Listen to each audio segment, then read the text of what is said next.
repartir pour une nouvelle capsule. Aujourd'hui, on va parler d'une plante que beaucoup ont dans leur maison, les crotons.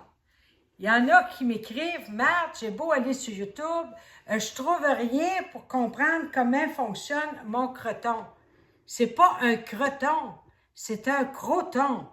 Un croton, c'est de la viande de porc que tu manges avec des épices. Tu cherches pas croton parce que tu l'auras pas, mais croton. Alors, les crotons, il y en a plusieurs sortes. Ici, on en voit un qui est très beau, hein, qui avec un beau dégradé de couleur d'oranger ou et de jaune et de vert. Mais il y en a aussi des comme ça, qui sont un petit peu différents, les feuilles un peu frisées. Eux autres aussi, ils ont des couleurs. Mais c'est le même entretien pour les deux. Le croton, c'est une plante qui aime avoir une bonne lumière, mais pas une lumière complètement directe. Si vous le mettez au gros soleil, quelquefois, on voit que le tour vient brun. C'est parce qu'à un moment donné, ils ont de la misère à gérer leur eau. Fait que si vous le mettez au gros soleil, soyez assidus dans vos arrosages. Moi, quand je pars de temps en temps, j'aime mieux qu'il y ait une bonne lumière, mais pas une lumière directement dessus. Puis ça va donner une belle couleur de feuillage pareil. L'engrais, un 20-20-20 une fois par mois, que je mets un engrais soluble 20-20-20 une fois par mois. Puis mon croton va très bien. L'été, vous pouvez le mettre dehors. Moi, dehors, je le mets à la mi-ombre, puis je l'habitue tranquillement, puis de plus en plus au soleil. Mais faites attention, si vous le mettez au gros soleil, il va prendre plus d'eau. Mais quelquefois, à un moment donné, il vient que... moi, j'ai un chat ici, et le chat se frotte souvent après ce croton-là.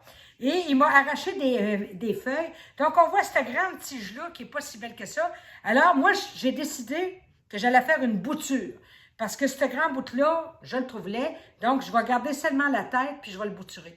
Comment qu'on les multiplie? Ben moi, on peut les bouturer par bouturage, les multiplier par bouturage. Ou ben non, ici, j'aurais pu le diviser parce qu'il y en a plusieurs. Mais on va y aller avec le bouturage. Donc, on va prendre un pot. Prenez pas un pot trop gros. Je ne prendrai pas gros de main, je vais prendre comme ça. Pourquoi? Parce qu'il y a en masse de place à développer pendant plusieurs mois un bon système racinaire avant que je le replante. Donc, prenez pas trop gros pour rien. Ça prend des trous dans le fond, bien sûr.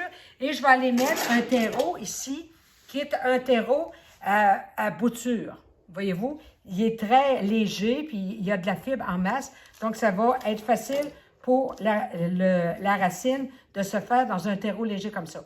Alors, je l'emplis et je ne presse pas la terre. Et fouette pas la terre, parce que ça va faire du vrai ciment. Alors, j'en mets point. Et là, je vais venir avec un couteau propre et bien aiguisé, couper la tige. Regardez bien, Minou, approche, là.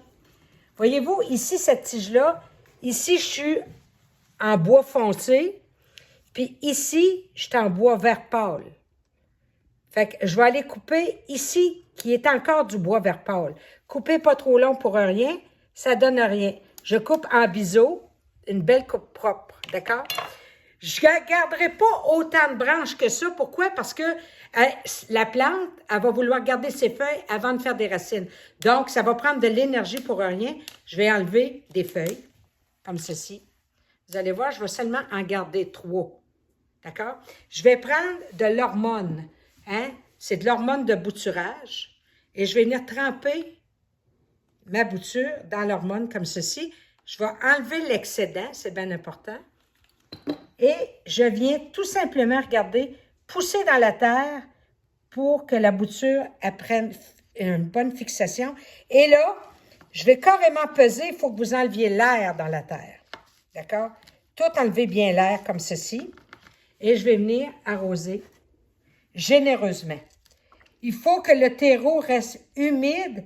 Quand je dis humide, c'est pas de la boîte, là. C'est humide jusqu'à l'apparition d'une nouvelle feuille.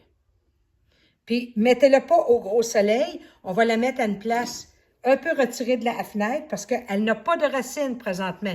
Donc, si vous la mettez au gros soleil, le terreau va venir sec puis ça ne sera pas propice à développer des nouvelles racines. Quand vous allez voir qu'il sort une nouvelle feuille, bien, ça veut dire que votre système racinaire, il est là, il se fait tranquillement. Alors, on va attendre. Puis, quand vous verrez qu'il y a des petites racines qui veulent arriver ici, ça va être le temps de rempoter votre croton.